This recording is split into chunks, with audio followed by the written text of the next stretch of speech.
महेश की पत्नी बेटे के जन्म के साथ घर में ही दम तोड़ देती है। पूरा गांव उसके पास जुट गया। छी छी, कितना मनहूस बच्चा है, पैदा होते ही अपनी माँ को खा गया। अरे सही कहते हो, ये पैदा ही अपशगुन के साथ हुआ है। हमें जाकर महेश से बात करनी होगी। हाँ हाँ चलो। गांव वाले महेश के घर पर बैठक बैठते हैं। महेश, तुम्हारी पत्नी के देहांत का हमें दुख है, किंतु हम सब गांव वालों का कहना है इस बच्चे को इस गांव से बाहर निकालना होगा। हाँ भाई, पैदा होते ही इसकी माँ गुजर गई, अस्पताल भी नहीं ले जा पाए, घर में ही दम तोड़ दिया बेचारी ने। न जाने कैसी किस्मत लेकर पैदा हुआ है। अरे भाइयों, ये कैसी बात करते हो? ये मासूम है, इसको क्या समझ। कम से कम बच्चे के बारे में तो ऐसा मत बोलो। मैं आपके सामने हाथ जोड़ता हूं। अरे नहीं नहीं, तुम्हें इस बच्चे को छोड़ना होगा। अगर ये यहाँ रहा तो न जाने हमारे साथ भी कब कोई दुर्घटना हो।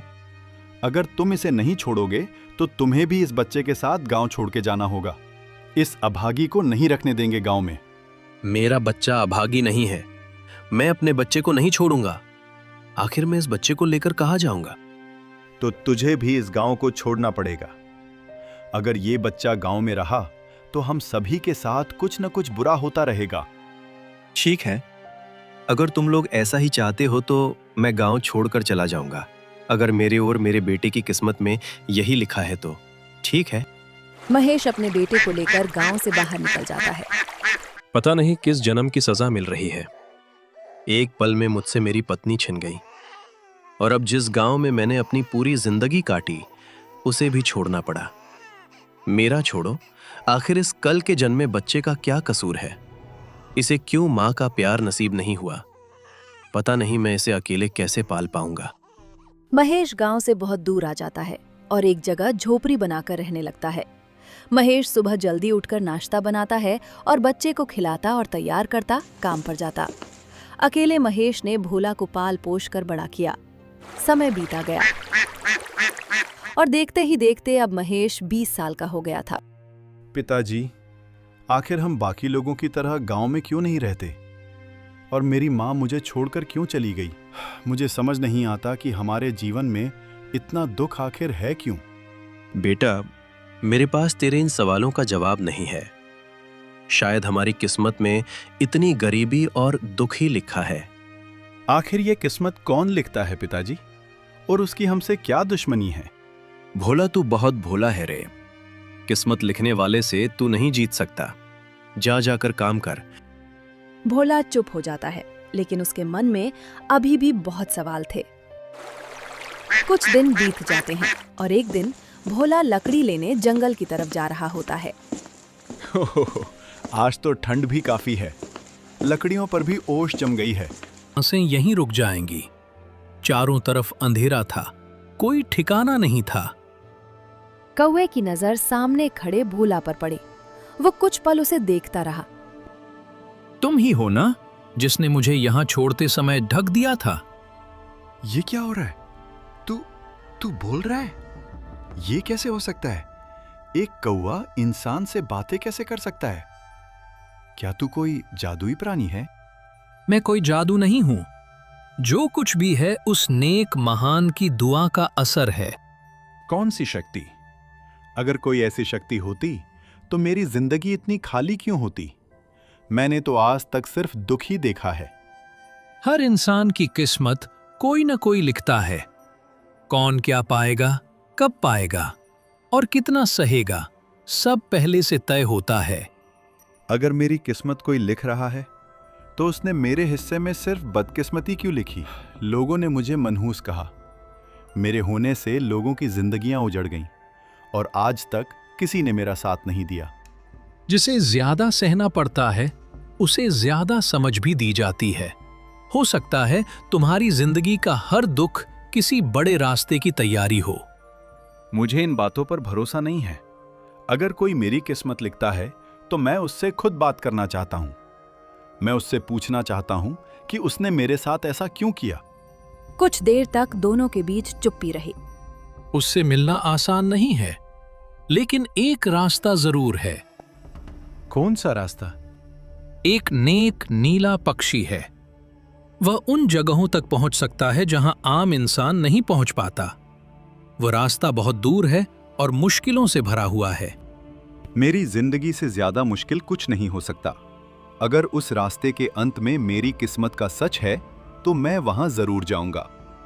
अगर तुम वहां पहुंच गए तो तुम्हें अपने हर सवाल का जवाब मिलेगा, लेकिन यह यात्रा आसान नहीं होगी। मैं जाऊंगा, तुम मुझे रास्ता बताओ। कौवा भोला को रास्ता बताता है। सारी बात सुनकर भोला वापस झोपड़ी में आ जाता है। झोपड़ी में आकर भी वो कौवे की बात ही सोच रहा होता है। रात हो जाती है, लेकिन पूरी रात भोला सो नहीं पाता। अगली सुबह सूरज उगने से पहले पिताजी, मैं एक नेक पक्षी के पास जा रहा हूं जो बहुत नेक है।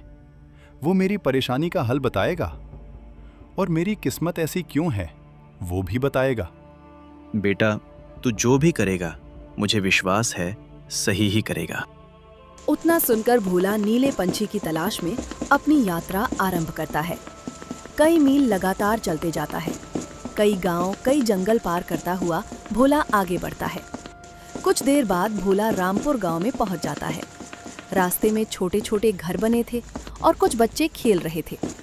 तभी एक घर से रोने की आवाज आई। भोला उस आवाज के पीछे चला गया। ये रोना कौन है ये, और क्यों रो रहा है? भोला धीरे धीरे आंगन में गया। एक बूढ़ी अम्मा दीवार के पास बैठी थी और लगातार रो रही थी। उसके बगल में उसका बेटा बैठा था। बेटे के चेहरे का रंग उड़ा हुआ था, मानो कई दिन से बीमार हो। ये क्या दिन देखना पड़ रहा है? इस बेचारे बच्चे का आखिर दोष ही क्या था? घर का मालिक पास आया। भोला ने झिझकते हुए हाथ जोड़कर सम्मान किया। मैं रास्ते से गुजर रहा था, रोने की आवाज सुनी तो रुक गया। क्या मैं कुछ मदद कर सकता हूँ? तुम कौन हो और यहाँ क्यों आए? मैं किसी खास उद्देश्य से नहीं आया, बस रोने की आवाज ने मुझे रोक दिया। सेठ ने लंबी सांस ली और अपने बेटे की ओर देखा। मैं इस गांव का सेठ हूं और ये मेरा बेटा है सुभाष। कुछ महीने पहले तक हमारे घर में सब कुछ सही था, सभी लोग खुश थे। फिर अचानक एक दिन सुभाष की आवाज गायब होने लगी। ना कोई चोट, ना कोई कारण समझ आया। दिन ब दिन इसकी हालत बिगड़ती जा रही है। हम उसे हर डॉक्टर के पास ले गए, हर वैद्य के पास, पर किसी से कुछ नहीं हो पाया। और हम आज तक नहीं जानते कि क्यों। हमने सब कुछ किया, पर अब ये उसकी किस्मत बन गई। तो ये सब किस्मत का खेल है। फिर मैं भी उसी सवाल के पीछे हूं। मैं उस नीले पक्षी को ढूंढ रहा हूं जो किस्मत के जवाब देता है।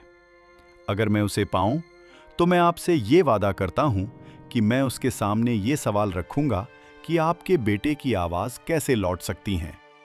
क्या सच में कोई ऐसा है जो इंसान की किस्मत के सवाल का जवाब दे सकता है? मुझे नहीं पता, लेकिन अगर वो नीला पक्षी मेरी बात सुन सकता है तो मैं उससे तुम्हारे बेटे के बारे में भी पूछूंगा, ताकि वो फिर से बोल सके और दुनिया को अपनी आवाज से समझा सके। अब ये यात्रा सिर्फ मेरी नहीं रही, मेरे साथ एक और किस्मत का सवाल जुड़ चुका है। अगर मैं इसे पूरा कर पाऊं तो शायद मैं और वो दोनों जवाब पा सकें। भोला 2 दिन तक लगातार चलता रहा। न दिन का ध्यान रहा, न रात का। रास्ते में कहीं छाया नहीं, कहीं सुकून नहीं, सिर्फ सूखी धरती, टूटे पेड़ और मौन पड़ा हुआ जंगल। ये क्या, चारों ओर ऐसा सूखा क्यों पड़ा हुआ है? पूरे जंगल में एक भी जीव जीवित नहीं है। मुझे तो प्यास भी लग रही है, थोड़ा पानी मिल जाता तो। तभी अचानक एक भयंकर आवाज आती है। नीला आसमां काला पड़ जाता है और ऊपर एक स्त्री की आत्मा दिखाई पड़ती है। अरे बाप रे, ये क्या? अब मैं क्या करूं? तुम कौन हो? अरे मनुष्य, तुम इस सूखे जंगल में क्या कर रहे हो? और तुम्हारी हिम्मत कैसे हुई यहाँ पैर भी रखने की? मुझे माफ कर दो, मैं तो बस। कोई बस वस नहीं, अब तू गया। अब मैं तुझे कच्चा निगल जाऊंगी। रुको, मैंने तुम्हारा क्या बिगाड़ा है? मैं यहाँ एक मकसद से आया हूँ, लेकिन तुम कौन हो और यहाँ क्या कर रही हो? अच्छा, तुझे ये जानना है कि मैं कौन हूँ? ठीक है, मरने से पहले तेरी अंतिम इच्छा पूरी कर ही देती हूँ। मैं हूँ कालिका। मैं इस जंगल में कई वर्षों से कैद हूँ। मरने से पहले मैंने बहुत पाप किए थे, इसीलिए मुझे मुक्ति नहीं मिली। किंतु क्यों? मुक्ति तो मरने के बाद सभी को मिलती है। मुझे मुक्ति तभी मिल सकती है जब इस सुनसान बंजर जंगल में कोई फूल खिले, जो कि नामुमकिन है। मुझे मरकर भी चैन नहीं मिला। अगर तू इतना दर्द महसूस कर सकती है, अगर तू इतना सोच सकती है, तो फिर तू किसी ताकत से जुड़ी होगी। शायद वही ताकत जो सबकी किस्मत बताती है। उसी की वजह से तू बोल पा रही है, उसी की वजह से तू अपना दुख बयान कर रही है। क्या तुझे पता है, मैं भी उसी ताकत से मिलने जा रहा हूं। मैं अपनी किस्मत पूछने जा रहा हूं। अपने साथ एक लड़के की उम्मीद ले जा रहा हूं जो बोल नहीं सकता। क्या? सच में? तू उससे पूछेगा कि इस जमीन पर फूल कैसे खिलेगा? कहीं मुझसे झूठ तो नहीं बोल रहा? नहीं नहीं, तुम मुझे जाने दो। मैं वचन देता हूं, तुम्हारे सवालों का उत्तर लेकर लौटूंगा। अगर मैं नीले पक्षी के पास पहुंच गया तो इस रहस्य को भी सुलझा दूंगा। ठीक है, जा, मैं तुझे जाने देती हूँ। जाकर मेरी मुक्ति का रास्ता ला। भोला उस महिला की आत्मा को अलविदा करके आगे चलने लगता है। अब उसके पास नीले पंछी के पास जाने का एक और लक्ष्य था। भोला लगातार कई दिन यात्रा करता है। उफ, अब नहीं चला जा रहा है। ये गांव पर ही थोड़ी देर बैठ जाता हूँ, कुछ खा लूँ, फिर आगे की यात्रा आरंभ करता हूँ। शरीर में जान बचेगी तब तो जा पाऊंगा नीले पक्षी के पास। भोला धीरे धीरे गांव में प्रवेश करता है। एक दुकान के पास जाता है। उसी समय उसकी नजर दो गांव वालों पर पड़ती है, जो एक पेड़ के नीचे खड़े कुछ बात कर रहे होते हैं। भाई, अब और कितने दिन ऐसे ही काटेंगे? लड़का जवानी पार कर गया, घर में बहू का दिया कभी लगेगा भी या नहीं? कहने के लिए तो सब कहते हैं कि उम्मीद मत छोड़ो, पर बता किससे शादी कराएं? कौन अपनी बेटी ऐसी जगह देगा जहां एक भी औरत जिंदा नहीं बची? कभी सोचा था हमारा गांव ऐसा हो जाएगा? घर आंगन खाली, घर में औरतों की आवाज नहीं, त्योहारों में रंग नहीं, जैसे जिंदगी ही अधूरी रह गई हो। भोला उनके पास जाकर रुक जाता है। उसे समझ आता है कि ये गांव भी किसी साधारण समस्या से नहीं जूझ रहा। भाइयों, अगर बुरा ना मानो तो एक बात पूछूं? अभी जो तुम लोग कह रहे थे, कोई लड़की नहीं, कोई बहू नहीं, ये सब क्या बात है? इस गांव में सच में एक भी औरत नहीं है क्या? दोनों आदमी पहले एक दूसरे को देखते हैं, जैसे दर्द फिर से ताजा हो गया हो। फिर उनमें से एक धीरे से बोलता है, हाँ, सच है। इस गांव में अब न कोई बेटी जन्म लेती है और न कोई औरत यहाँ दिखती है। सालों हो गए किसी घर में औरत की हंसी नहीं गूंजी। ऐसा कैसे हो सकता है? कोई गांव बिना औरतों के, बिना माँ, बिना बेटी, बिना बहू? आखिर ऐसा क्यों? क्या वजह है?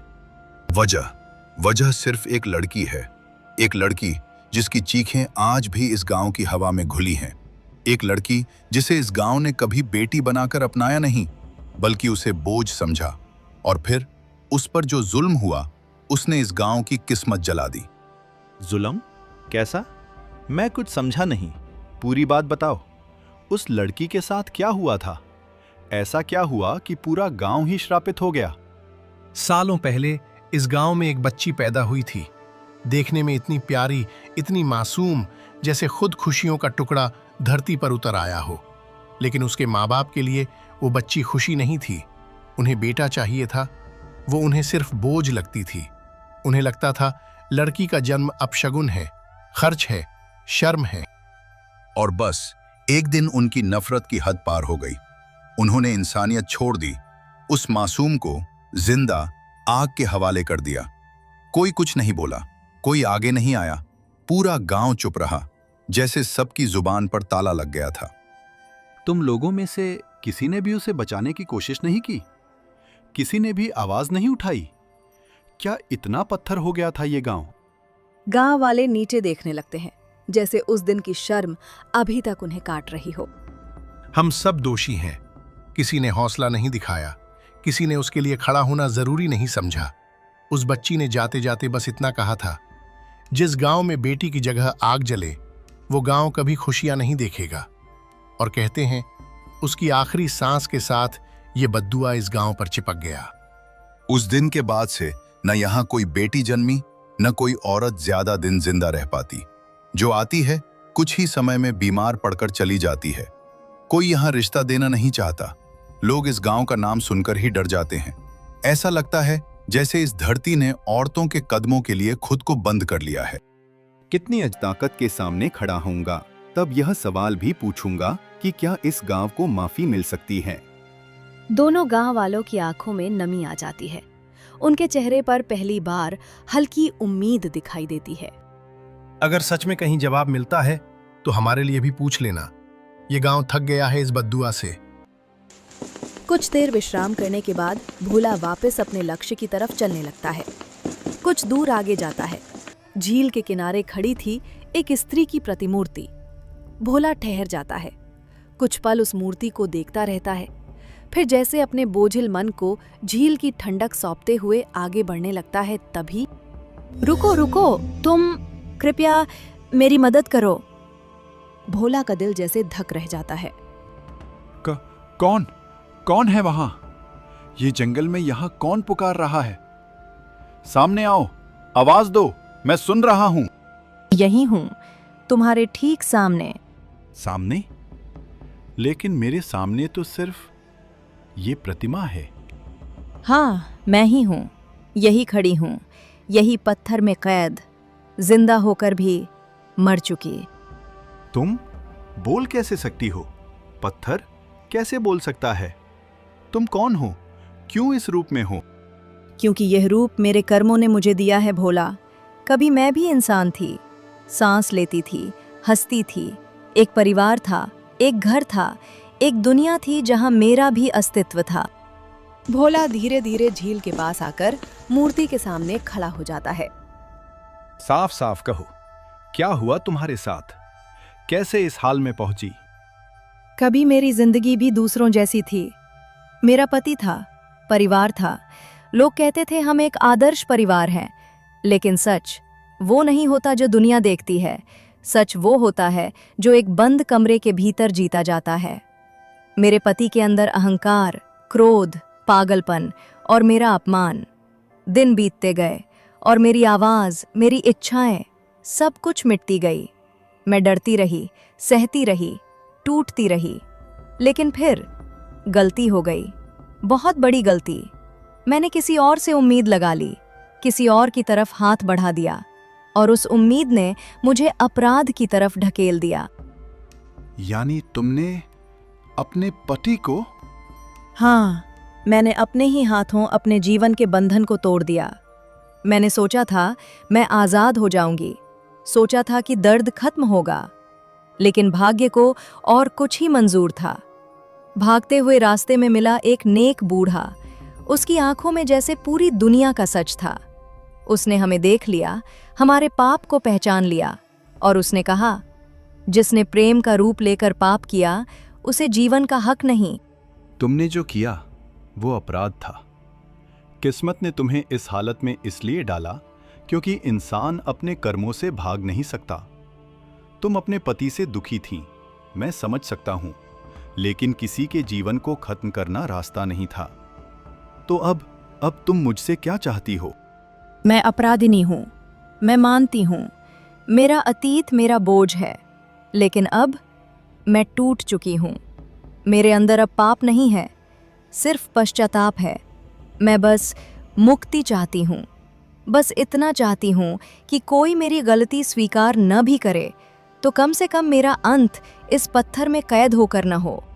मुक्ति देना मेरे हाथ में नहीं है। मैं भी अपनी किस्मत के जवाब खोजने निकला हूं। मैं उस नीले पंछी की तलाश में हूं, लेकिन अगर वहां पहुंच पाया, मैं तुम्हारे लिए भी जवाब मांगूंगा। शायद तुम्हारी कहानी का कोई दूसरा अंत भी लिखा जा सके। क्या सच में? क्या मेरे जैसे अपराधिनी के लिए भी उम्मीद बची है?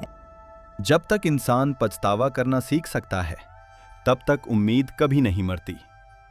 कर्म बुरे थे, पर दिल अब साफ है। शायद रब यही देखता है। भोला इतना कहकर ऊंची पहाड़ पर चढ़ने लगता है, जिसके ऊपर कौवे ने नीले पंछी का बसेरा बताया था। कुछ दूर चलने के बाद भोला नीले पंछी के सामने पहुंच जाता है। आखिरकार मैं इस नीले पक्षी के पास पहुंच ही गया। इतने दिन लगे, किंतु सब सफल है।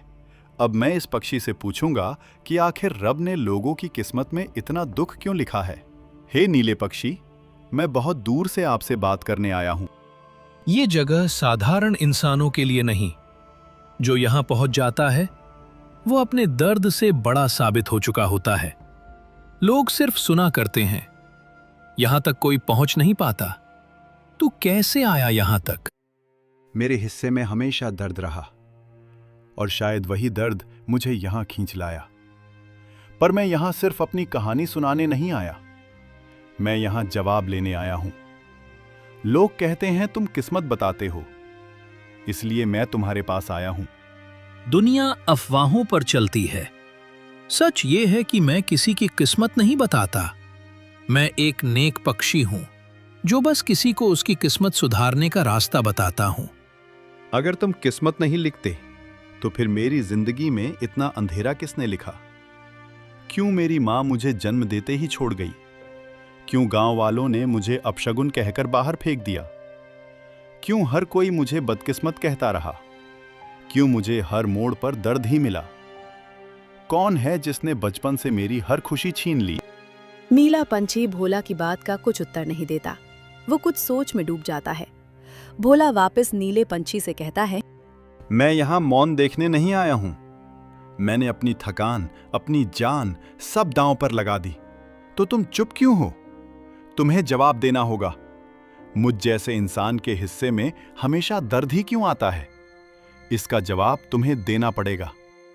ठीक है भोला, अगर तेरे सवाल इतने भारी हैं तो पूछ, मैं जवाब दूंगा। लेकिन याद रख, सच कभी आसान नहीं होता। मैं सिर्फ 4 सवालों के जवाब देता हूं। मेरी सीमा है, मेरी शक्ति की मर्यादा है। 4 से ज्यादा नहीं। 4? लेकिन मेरे पास 5 हैं। ये सिर्फ सवाल नहीं, ये लोगों की उम्मीदें हैं। उनकी जिंदगियां टिकी हैं इन जवाबों पर। मैं खाली हाथ कैसे जाऊं? मर्यादा टूटती नहीं भोला। मैं 4 ही उत्तर दे सकता हूं। भोला कुछ देर चुप रहता है। उसकी आंखों में उन सब की तस्वीरें घूमती हैं। गूंगा लड़का, प्यासा कुआं, पत्थर बनी स्त्री और स्त्री रहित गांव। फिर भोला गहरी आवाज में बोलता है, अगर किसी एक को छोड़ना पड़े तो छोड़ूंगा खुद को। मेरी तकलीफ मेरी अपनी है, पर उनके दर्द का जवाब देने का मैंने वादा किया है। मैं अपने सवाल छोड़ सकता हूं, उनके नहीं। और मैं किसी भी कीमत पर उन्हें धोखा नहीं दे सकता। अगर 4 ही जवाब मिल सकते हैं तो पहले उन 4 को मिलेंगे। यही फर्क होता है भोला, उनमें और तुझ में। तू दर्द लेकर भी दूसरों का दर्द संभालता है। तू टूटा हुआ होकर भी दूसरों के लिए दीवार बन जाता है। यही सच्चा इंसान है। तेरे इस निस्वार्थ मन ने तेरे अंदर की सबसे बड़ी शक्ति को जगाया है। और मैं वादा करता हूं, तू खाली नहीं जाएगा। तेरी झोली भरी जाएगी इंसानों के भरोसे से और रब वाले की मेहर से। अब पूछ अपने 4 सवाल। भोला एक एक कर उन सब के सवाल पूछता है। बीमार लड़के का सवाल, जंगल की आत्मा का सवाल, पत्थर बनी स्त्री की मुक्ति का सवाल और स्त्री रहित गांव के श्राप का सवाल। नीला पंछी हर सवाल का जवाब देता है, हर दर्द की जड़ खोलता है, हर किस्मत का राज बताता है। भोला नीले पंछी का सम्मान करता है और वापस लौट जाता है। पता नहीं किस जन्म की सजा मिल रही है। इतना दूर आया फिर भी खाली हाथ जा रहा हूं। लगता है मेरी किस्मत में कोई जवाब नहीं लिखा। मुझे ऐसे ही दुख में अपना जीवन बिताना होगा। चलो, कम से कम बाकी लोगों को तो जवाब दे दूंगा। तुम वापस आ गए? क्या तुम्हें जवाब मिल गया? क्या अब मैं हमेशा यूं ही पत्थर बनी रहूंगी? हाँ, मैं वापस आ गया हूं। और इस बार खाली हाथ नहीं। मैंने तुम्हें सही करने का रास्ता ढूंढ लिया है। आज तुम्हारी तकदीर बदलेगी। सच? क्या सच में मैं इस बद्दुआ से मुक्त हो सकती हूँ? कृपया मुझे बचा लो। मैं बहुत थक चुकी हूँ इस पत्थर बनकर जीते जी मरने से।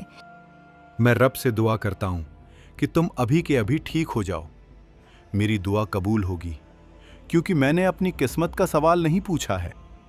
अचानक तेज तेज हवा बहने लगती है। प्रकाश शांत होता है। एक खूबसूरत, शालीन, तेजस्वी महिला खड़ी है।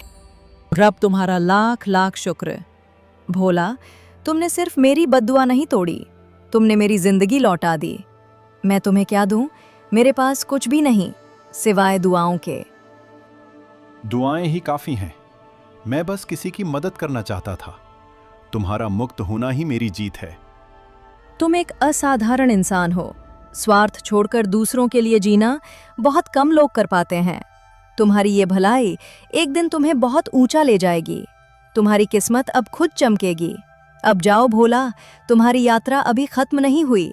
अभी कई लोगों की उम्मीद तुमसे जुड़ी है। ये रास्ता तुम्हें तुम्हारी मंजिल तक ले जाएगा। फिर वो अपनी पोटली खोलता है और उसमें से एक कलश निकालता है। पास ही बहती नदी की ओर बढ़ता है। नदी से पानी भरता है और आगे बढ़ता है। वो उस गांव में वापस आ जाता है जिसमें वर्षों से औरतें नहीं थीं। भोला भाई, तुम वापस आ गए। बताओ बताओ, क्या तुम्हें कोई रास्ता मिला? क्या अब हमारा ये दुख खत्म होगा? कई साल हो गए हम शादी नहीं कर पाए, परिवार नहीं बसा पाए। क्या अब कोई उम्मीद है या फिर हमेशा अकेले रहना पड़ेगा? हाँ, मैंने रास्ता ढूंढ लिया है। अब तुम्हारी जिंदगी बदलेगी। अब ये जगह अकेली नहीं रहेगी। बेटा, जो भी कहना साफ साफ कहना। हम सब तैयार हैं, कुछ भी करने के लिए तैयार हैं। बस ये अभिशाप टूट जाए। लोग एक दूसरे की ओर देखते हैं। डर, उत्सुकता और उम्मीद थी। पूरा गांव भोला के साथ बरगद के पेड़ की ओर बढ़ता है। उसके बीच खड़ी थी वो पत्थर की भेड़िए की मूर्ति। भोला आगे बढ़ता है। पूरा गांव एक साथ आगे आता है। धीरे धीरे सब मूर्ति के आगे खड़े होते हैं। हवा अचानक तेज चलने लगती है। आसमान में हल्की चमक फैलती है, मानो कोई अदृश्य शक्ति इस बदलाव को स्वीकार कर रही हो। सालों बाद दिल हल्का लग रहा है। क्या सच में ये बद्दुआ टूट गई? भोला, तुम्हारा बहुत बहुत शुक्रिया। शायद रब हमसे नाराज थे, लेकिन तुमने रब को मनाने में हमारी मदद की और रब ने सब कुछ ठीक कर दिया। धन्यवाद भोला, तुम्हें जिंदगी भर दुआएं मिले। मैंने सिर्फ रास्ता दिखाया है। तुम्हें अपनी गलती का एहसास हुआ है। इसी वजह से रब ने तुम्हें माफ कर दिया है। अगर तुम ये वादा निभाओगे तो कभी कोई बद्दुआ तुम्हें छू भी नहीं पाएगी। फिर भोला आगे बढ़ने लगा। बहुत आगे जाकर वो वापस वही सूखे जंगल के पास चला आता है। अचानक एक जानी पहचानी आवाज गूंज उठती है। भोला, तुम वापस आ गए। तुम सच में लौट आए? मुझे विश्वास नहीं हो रहा। बताओ, क्या तुम उस नीले पक्षी से मिले? क्या तुम्हें जवाब मिले? क्या सच में मैं आजाद हो सकती हूँ? भोला हल्की सी मुस्कान के साथ उसकी ओर देखता है। हाँ, मैं उस तक पहुंच गया। मैंने उससे बात की और मुझे हर सवाल का जवाब मिला। तो क्या अब इस बंजर जमीन पर फूल खिलेगा और मुझे शांति मिलेगी? मुझे तो विश्वास नहीं होता। कैसे? बताओ जल्दी। उसने अपनी पानी की बोतल निकाली और जंगल में डाल दी। देखते ही देखते वहां का सारा जंगल हरा भरा और खुशहाल हो जाता है। मैं आजाद हो गई। सच में आजाद हो गई। अब मैं इस धरती को छोड़कर जा सकती हूँ। यहाँ बंदी नहीं हूँ। शुक्रिया भोला, तुम्हारा बहुत बहुत शुक्रिया। शुक्रिया उस रब का करो जो बुरे को बुराई की सजा देता है और अच्छाई का फल। किंतु मेरी एक सहायता करो। जरूर, तुमने मेरी इतनी मदद की है। बताओ, मैं किस प्रकार तुम्हारे काम आऊं? मुझे एक चीज चाहिए, एक नीला फूल जो सिर्फ इसी जंगल में खिलता है। क्या तुम्हें पता है वो कहाँ मिलेगा? हाँ, मुझे पता है। बाएं तरफ देखो, उस चट्टान के पास। तुम्हारी मंजिल वहीं है। भोला मुड़ता है और वहां एक अद्भुत चमकदार नीला फूल खिल रहा था। भोला फूल को ध्यान से तोड़ता और अपने पास संभाल कर रखता है। आत्मा भी वहां से गायब हो जाती है। अरे, ये तो भोला है। तुम सच में वापस आ गए। मैंने तो उम्मीद ही छोड़ दी थी बेटा। क्या तुमने जवाब ढूंढ लिया? हाँ सेठ जी, मैं वापस आ गया हूँ। यात्रा बहुत अजीब, बहुत कठिन थी, लेकिन मुझे रास्ता मिल गया है। आपके बेटे के नसीब को फिर से जगाने का रास्ता। सेठ जी, कोई भी इंसान किसी का बदला नहीं होता, लेकिन हाँ, इंसान अगर सच्चे दिल से चाहे तो वो जिंदगी बदल जरूर सकता है। भोला अपने झोले से धीरे धीरे वही नीला फूल निकालता है, वही जो उसे जंगल में मिला था। उसमें रस मिलाकर भोला ने सुभाष को पिलाया। वो जादुई फूल का पानी पीते ही सुभाष बोलने लग जाता है। मैं ठीक हो गया पिताजी, माँ, मैं ठीक हो गया। भोला, मेरे लाल, मैं तेरे इस एहसान का कर्ज कभी नहीं चुका सकता। तूने मेरे बेटे की जिंदगी लौटा दी, मेरा घर फिर से बस गया। मुझे खुशी है कि मैं आपके काम आ सका। बेटा, एक बात बताओ, तुम्हें अपने सवाल का जवाब मिला जिस सच की तलाश में तुम गए थे? नहीं सेठ जी, नीले पंछी ने कहा, वो सिर्फ 4 सवालों का जवाब दे सकता है। मेरे दिल ने कहा, अब नहीं आई। हमने हमेशा सोचा कि पैसा होगा तो सब संभल जाएगा, पर उस दिन सब कुछ होते हुए भी हम खाली थे। भोला, हमने फैसला किया है, हमारी सारी संपत्ति हम तुम्हारे नाम कर देंगे। नहीं, इसकी कोई जरूरत नहीं। मेरी नहीं है वो संपत्ति, मैं नहीं रख सकता। सेठ के जोर डालने पर भोला आखिरकार मान जाता है। ठीक है, हम सब एक परिवार की तरह इस घर में रहेंगे। भोला अपनी झोपड़ी में वापस जाता है। उसके पिता दरवाजे पर खड़े थे। बेटे, कहाँ चला गया था तू? मैं कितना डर गया था। आखिर तू था कहाँ इतने दिनों से? पिताजी, अब आप मेरे साथ हवेली चलिए। हमारे दुख के दिन बीत चुके हैं। भोला और महेश झोपड़ी को छोड़कर हवेली वापस आ जाते हैं। भोला सारा कारोबार संभालने लगता है और अपना जीवन यापन करने लगता है। उसकी किस्मत आखिरकार बदल चुकी थी। तो प्यारे दोस्तों, हमें हमेशा अपनी ज़िंदगी में अच्छे काम करने चाहिए ताकि हमारे साथ भी अच्छा हो, और बुरे कामों से हमेशा दूर रहना चाहिए। तो प्यारे दोस्तों, हमारी इस कहानी को लाइक, कमेंट और हमारे चैनल को सब्सक्राइब करना बिल्कुल ना भूलें। Thank you.